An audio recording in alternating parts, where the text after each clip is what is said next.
Selamat berjumpa lagi teman-teman dari kelas karyawan Prodi Farmasi. Pada kesempatan kali ini saya akan yang pertama dulu mohon maaf, sebenarnya memang tertulis di jadwal kita adalah UTS, tetapi karena ada materi yang belum disampaikan dan beberapa hal yang memang perlu saya sampaikan, sehingga nanti UTS-nya saya akan geser di lain waktu. Tetapi prinsipnya nanti ada UTS sama UAS, dan sehingga untuk kali ini, untuk materi kali ini kita akan saya pakai untuk materi saja. Dan pada hari ini materi yang akan saya sampaikan adalah tentang hardware. Jadi nanti akan ada dua sesi. Yang pertama hardware, yang kedua adalah software. Nah, diawali dari sebuah frase ini dulu teman-teman. Frase apa Pak? Frase apa? Komputer. Kalau saya sebut komputer, kira-kira dalam pikiran teman-teman semua itu apa itu ya? Apa yang ada dalam pikiran kita? Ada yang mungkin menjawabnya CPU, ada yang menjawabnya alat, ada yang menjawab prosesor. Nah, tetapi kalau saya boleh memberikan teori sedikit bahwa komputer itu serangkaian atau sekelompok mesin elektronik yang terdiri ribuan bahkan jutaan komponen yang saling bekerja sama serta bentuk sebuah sistem kerja yang rapi dan teliti. Jadi ketika pada prinsipnya saja saya boleh memberikan garis merah atau istilahnya highlight bahwa ini adalah serangkaian mesin elektronik. Saya kasih gambar mesin elektronik, warnai mesin elektronik. Jadi komputer itu mesin elektronik. Sebagus apapun mesin elektronik itu, dia memiliki pasti dengan kelemahan, yaitu dengan air. Jadi artinya dia nggak cocok hidup di air ya. Kemudian ribuan bahkan jutaan komponen. Saya boleh ngomong bahwa komputer itu tidak hanya dalam satu bagian, tapi semua unit berperan, sehingga apabila ada kesalahan di dalam satu bagian maka semua akan berdampak.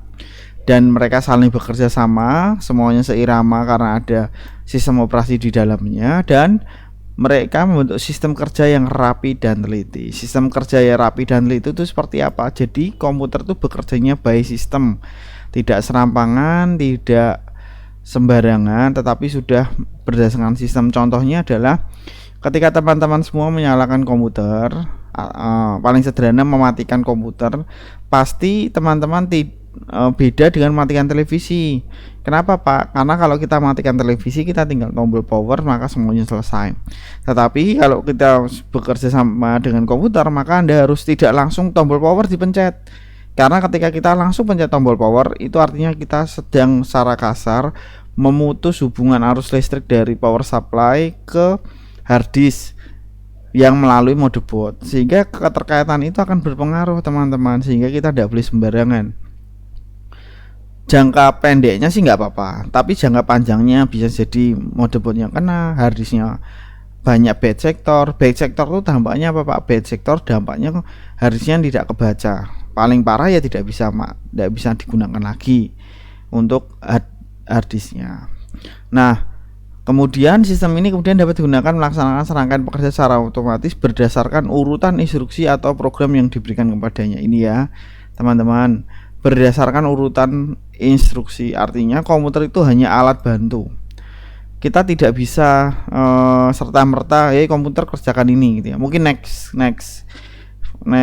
day, next time itu mungkin bisa, tapi pada saat ini komputer berdasarkan perintah yang diberikan kepadanya.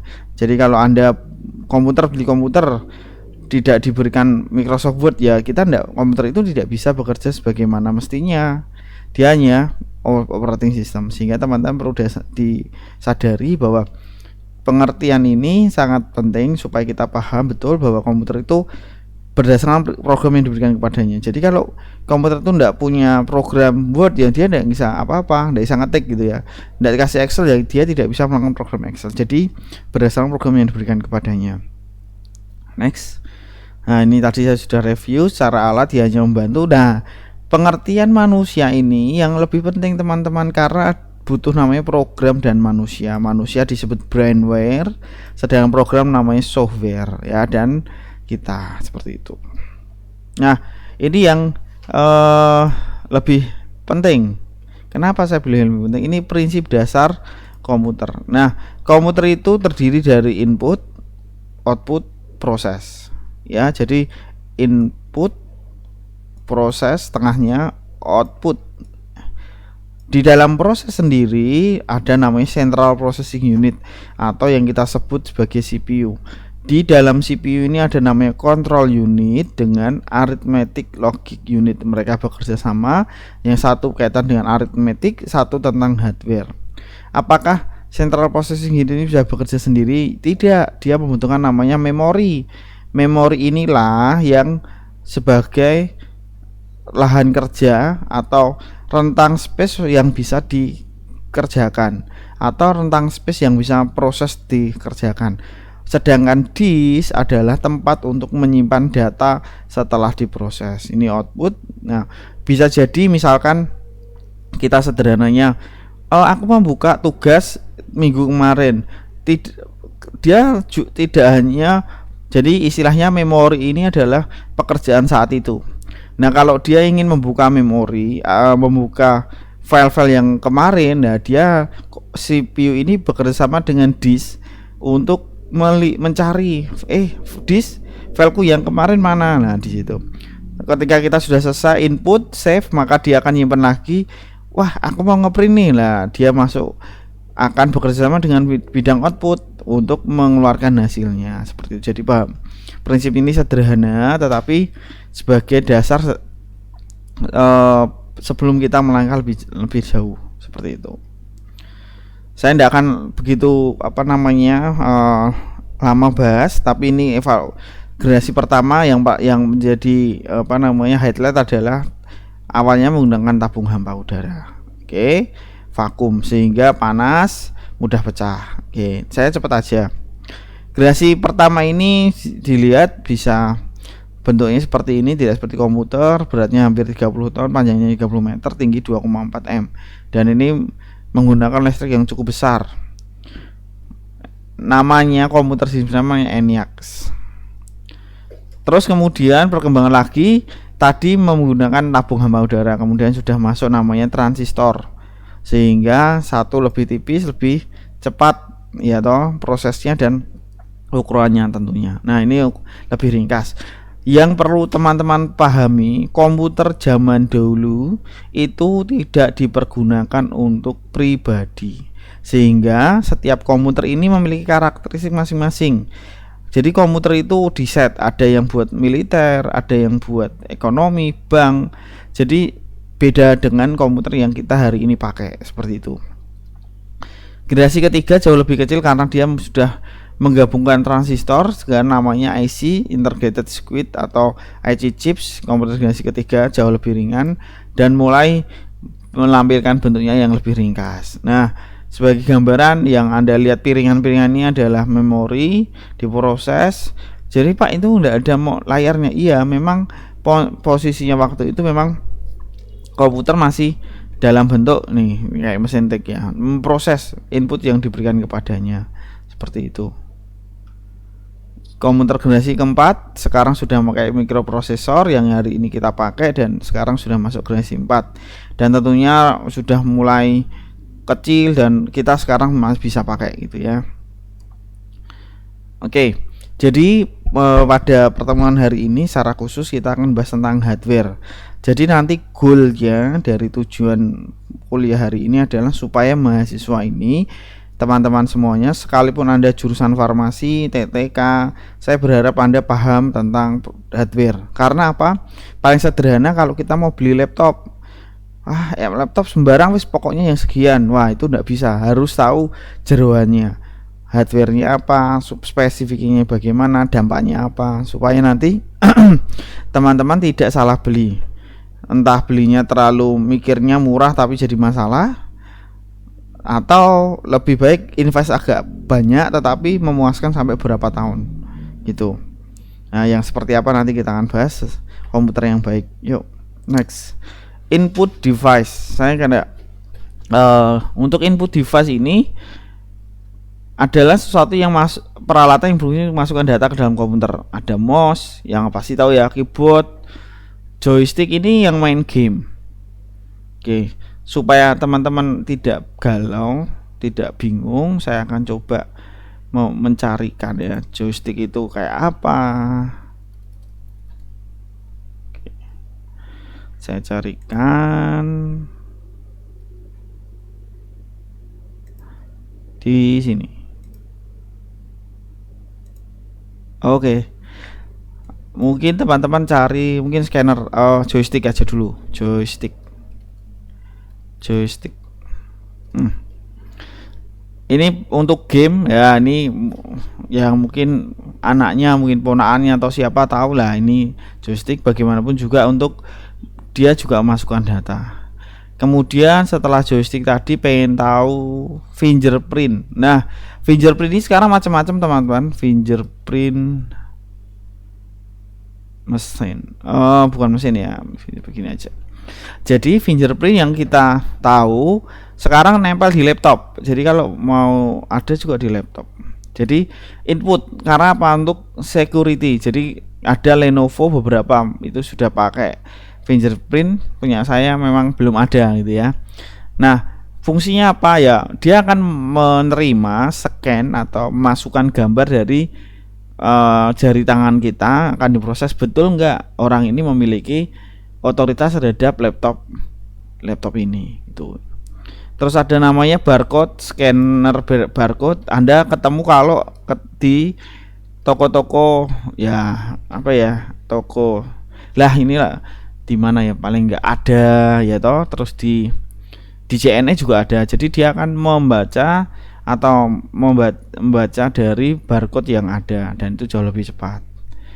Lagi mikrofon mungkin saat ini populer karena kita sering pakai. Jadi mikrofon ini memang belum masuk PC ya, mikrofon for PC. Nah, akan muncul nih kayak apa. Nah, seperti ini. Jadi menerima perangkat masukan yang kita berikan kepada komputer itu. Masih lagi namanya voice recognizer. Cuma voice ini kayaknya sekarang sudah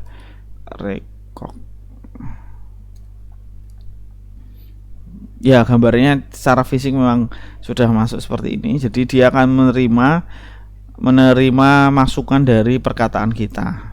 Kayak kalau Microsoft punya namanya Cortana, teman-teman nanti dicek. Cortana itu kayak virtual assistant dari Microsoft yang membantu kita. Cari Google, cari Semarang dan sebagainya. Kalau di Google sendiri punya namanya, kalau saya nggak salah namanya Google Assistant. Google. Nah, ini dia punya Google Assistant. Jadi sebutkan aja, kayak ada iklannya kan. Oke Google, cari Semarang, cari apa gitu ya, dia pasti bisa sesuai dengan suara yang diberikan kepadanya, voice. Kalau Apple namanya Apple Siri. Nah, teman-teman yang pakai Apple saya kira lebih paham. Saya sih nggak pakai Siri gitu ya. Jadi ya nggak begitu, belum pernah juga. Oke. Terus input tadi sudah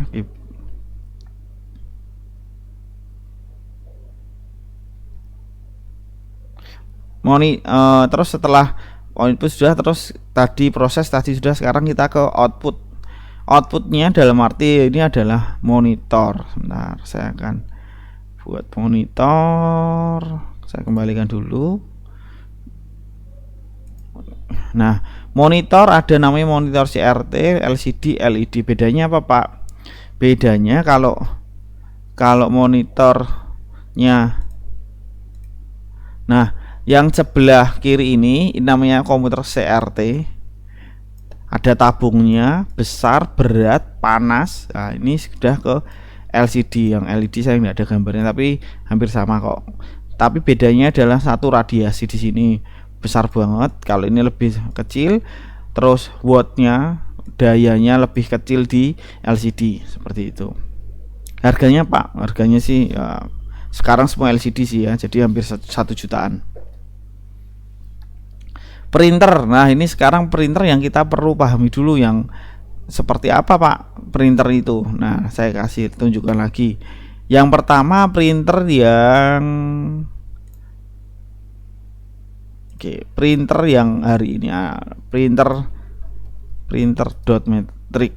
Nah, printer dot matrix ini ada di rumah sakit, ada di warnet paling sederhana, karena keunggulannya adalah dia bisa mencetak berapa lembar gitu ya, 2 sampai 3 lembar, istilahnya bahasanya apa ya, tandes gitu ya, sampai dia bisa mencetak belakangnya. Nah, printer dot matrix ini memang adanya di toko karena bisa rangkap. Kalau tugas kuliah kita tidak mungkin, karena ya aneh aja gitu ya, karena bukan peruntukannya. Yang kita sering pakai namanya printer tank inkjet. Nah, inkjet ini yang di pasaran ada dan kita masih punya, semuanya punya. Nanti kalau teman-teman mau berdiskusi, mau tanya ya, nanti silahkan tulis dulu di forum Moodle, nanti coba akan saya jawab. Terus ada namanya LaserJet. Nah, teman-teman kalau Anda ketemu printer ini bisa 10 kali lipat lebih cepat dibandingkan inkjet, apalagi dibandingkan dot matrix. Dot matrix lama sekali. Karena apa? Karena LaserJet ini mengadopsi teknologi yang ada di mesin fotokopi. Jadi ketika kertas itu masuk, kita sudah mengirimkan dokumen, maka secara otomatis dari printernya dia menembakkan laser, istilahnya menembakkan laser di kertas, sehingga ketika kertas itu melewati bubuk tinta, maka karena printernya ini modelnya bubuk, tintanya bubuk, sehingga bubuknya secara elektrik dia nempel membentuk tulisan, makanya printernya jauh lebih cepat, hampir 10 kali lipat. Apalagi ada lagi memang sebutannya printer wireless. Ada yang pakai wifi, ada jaringan macam-macam, dia wireless gitu ya. Kita punya satu wireless. Terus printer apa lagi? Portable yang ini. Nah, modelnya kecil, koneksi pakai Bluetooth. Nah, biasanya dipakai saya sih kalau ketemu kurir antar aja, kurir dari ya ekspedisi, ngobrolnya pakai ini. Masih ada lagi namanya printer thermal. Teman-teman kalau ada di dunia online atau mungkin punya gerai JNE atau suka ngirim-ngirim, itu kan dia pakainya printer thermal. Jadi tinggal ditaruh, ditempel. Dan ini pun saya kira itu yang model stiker ya. Tapi kalau yang seperti ini kan kita semuanya pakai, pernah lihat minimal. Oke. Mungkin itu yang saya bisa sampaikan terkait dengan output. Saya lanjutkan di bagian memori. Nah, memori ini adalah tempat atau hardware yang bertanggung jawab menyimpan semua hal terkait dengan proses yang ada di komputer. Ya, jadi semuanya disimpan. Kalau bayangkan kalau tidak ada memori, berarti pekerjaan kita yang kemarin tidak bisa dibuka, hilang gitu ya, menguap begitu saja. Nah, ada beberapa komponen lagi. Yang pertama motherboard.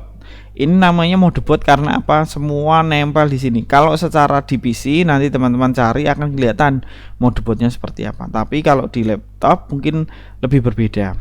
Tetapi prinsipnya sama, bahwa ini adalah komponen utama dari sebuah komputer, karena dia semua ada RAM, PVGA itu nempel semua di bagian di sini, sehingga akan berdampak bahwa ketika komponen ini akan erat kaitannya dengan listrik. Kelemahannya motherboard itu dengan listrik. Jadi ketika listrikmu sering naik turun voltasenya, sering lampunya mati, maka motherboardnya hati-hati, bisa jadi bisa rusak. Nah, tak kalah penting namanya prosesor. Di dunia ini memang awalnya banyak sih, ada Motorola, ada Zing, tetapi yang paling sekarang merucut ada AMD atau Intel. Ya, saya ada banyak sejarahnya, nanti teman-teman silahkan cek aja, nanti mutah-mutah ya kalau saya jelaskan sejarahnya dari awal sampai akhir. Ya, saya langsung ke sini saja. Jadi Intel tuh punya, kalau dulu kan Intel Pentium 1, 2, 3, 4 gitu ya. Nah, sekarang kita lihat bahwa di sini ada namanya Core i3, i5, i7. Nah, bagian di sini adalah punya banyak perbedaan dan kita taunya beli. Tetapi saya boleh ngomong teman-teman bahwa setiap teknologi itu pasti punya perbedaan. Nah, contohnya ya, saya contoh dulu yang paling kecil namanya Core 2 Duo. Jadi artinya bahwa prosesor ini memiliki dua inti prosesor atau dua otak. Jadi kalau di komputer semakin ada otaknya dua, otomatis pekerjaannya jauh lebih cepat dibandingkan yang otaknya satu. Nah, sekarang generasi selanjutnya ada i3, i5, i7. Itu semuanya otaknya sudah lebih dari satu. Ada yang dua, ada yang paling banyak itu 7 itu otaknya 4. Pak, ini tanda sampingnya itu apa ya? 2/4, 2/4, 4/8. Jadi Intel itu punya teknologi ini, namanya hyper threading. Tak lewati dulu ini dulu. Nah, hyper threading teknologi. Jadi otaknya yang awalnya 2, tetapi ketika melihat melihat beban pekerjaannya cukup banyak, jadi prosesnya kok banyak ya, jadi dia memiliki teknologi bisa menggandakan dirinya sendiri, sehingga yang kita lihat itu awalnya memang otaknya 2, tetapi kok bisa banyak ya, bisa otaknya bisa membelah lagi dari 2 jadi 4, dari 4 jadi 8. Jadi ini seperti sederhananya gini. Kalau teman-teman rumahnya di daerah Semarang Timur, kalau Anda berangkat pagi itu kan istilahnya 4 jalur ya. 2 jalur ke timur, 2 jalur ke barat. Betul? Tapi karena pagi, polisi itu memberikan akses khusus yang awalnya 2 jalur ke barat dan 2 jalur ke timur diganti 3 jalur ke barat, 1 jalur ke timur. Itu contoh sederhana bahwa ketika komputer itu prosesor pekerjaannya banyak, otomatis dia membelah diri, yang 2 jadi 4, 4 jadi 8. Nah, itulah hebatnya komputer. Kalau komputer itu semakin banyaknya otaknya, semakin pekerjaannya cepat. Nah, beda dengan manusia ya. Justru beda kebalik ya, semakin banyak otak manusia bekerja sama itu malah tambah ribet. Hanya curhat. Tetapi bedanya seperti itu. Nanti coba direnungkan. Nah, jadi kalau Intel ini punya hyper threading. Nah, sekarang sampai Core i9, Core i9, paling mentok, paling baru, paling grace istilahnya, grace. Orang Semarang banget kalau ngomong grace ya. Core i9 harganya Pak. Nah, ini teman-teman, contoh aja sih, saya ngecek 2000 waktu itu masih 2019 loh. Harganya aja kalau satu set komputer ya 32 juta. Kalau prosesornya aja 8.400.000. Ini prosesor tok loh teman-teman. Anda saya kasih prosesor, paling ya sudah enggak bisa apa-apa. Lah kenapa Pak? Ya enggak bisa apa-apa. Karena dia butuh tempat untuk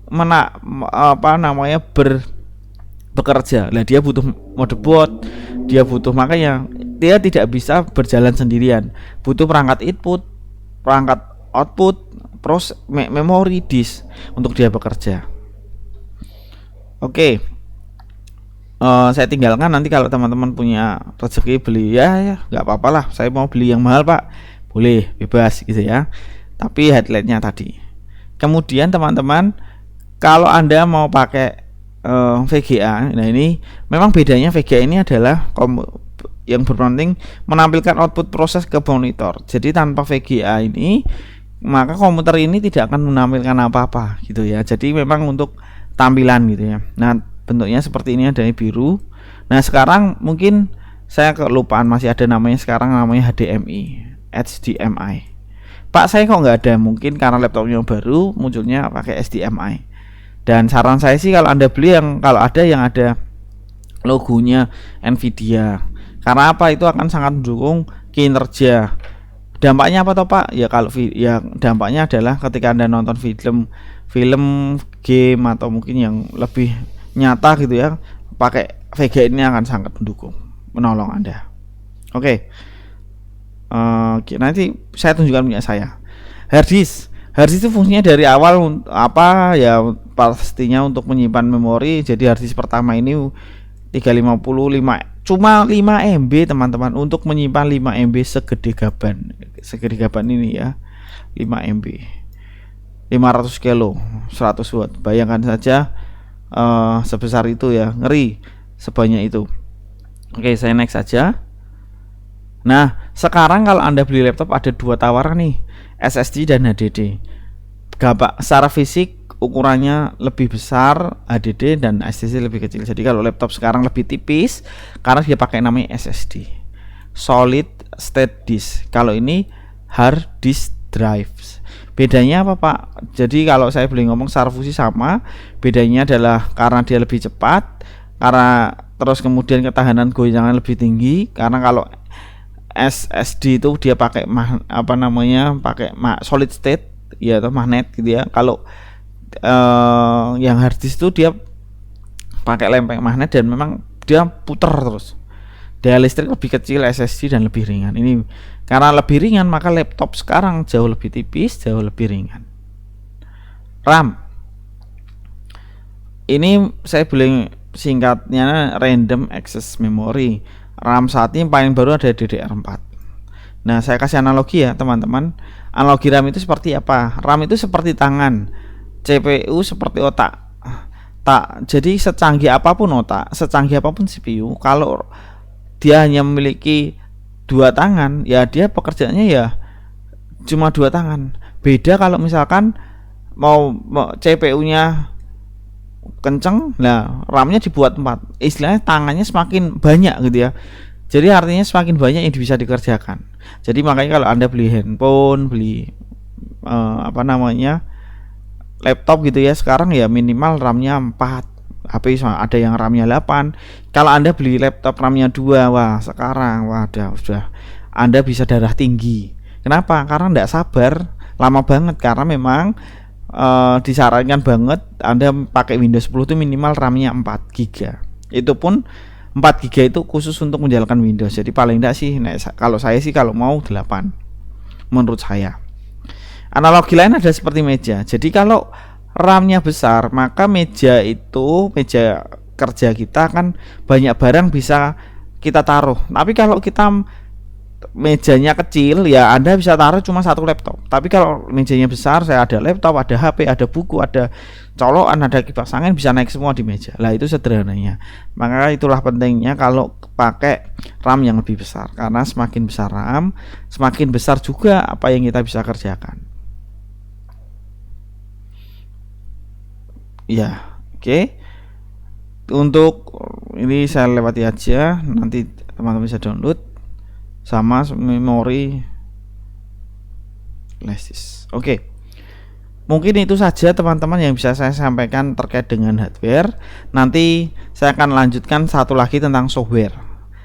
Oh, ini saya kaitan dengan tugas ya. Saya tunjukkan dulu kaitan dengan tugas sebentar. Ya, sebentar.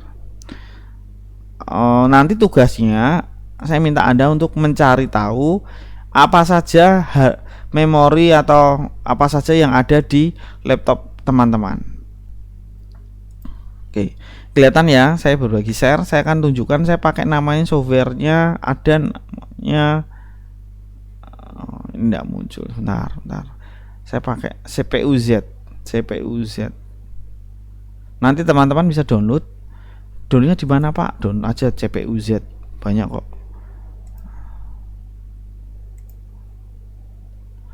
Nggak muncul lah ini, bentar. Muncul nggak ya? Enggak ya?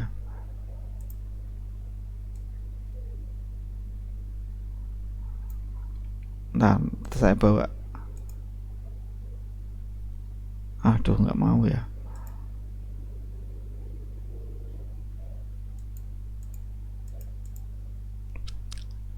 Sebentar. Soalnya nggak mau muncul.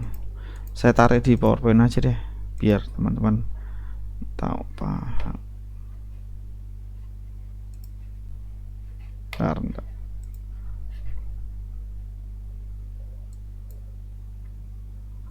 Saya tarik di PowerPoint aja ya.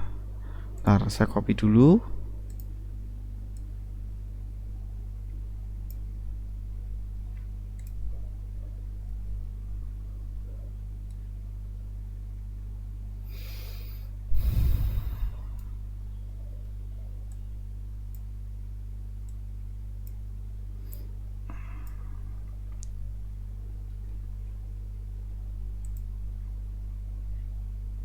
ada beberapa bagian memang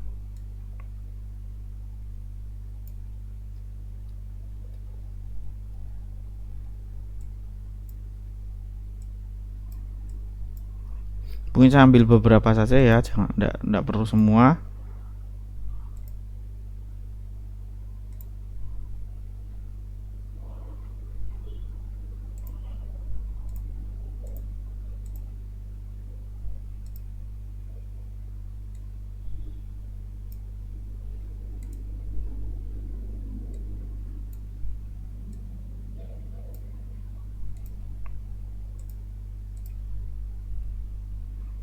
Dulu base-nya. Oke, muncul ya di punya teman-teman. Nah, saya pakai namanya prosesornya Core i3 7100 karena ini generasi ke-7. Akan muncul di sini berapa core-nya 2, thread-nya kan muncul ya. Core-nya 2, thread-nya 4, jadi artinya dari 2 bisa jadi 4. Kemudian saya pakai motherboardnya, akan ada banyak menunya, nanti teman-teman download aja namanya CPU-Z, download aja nanti akan muncul. Oke ya, VGA-nya ada 2.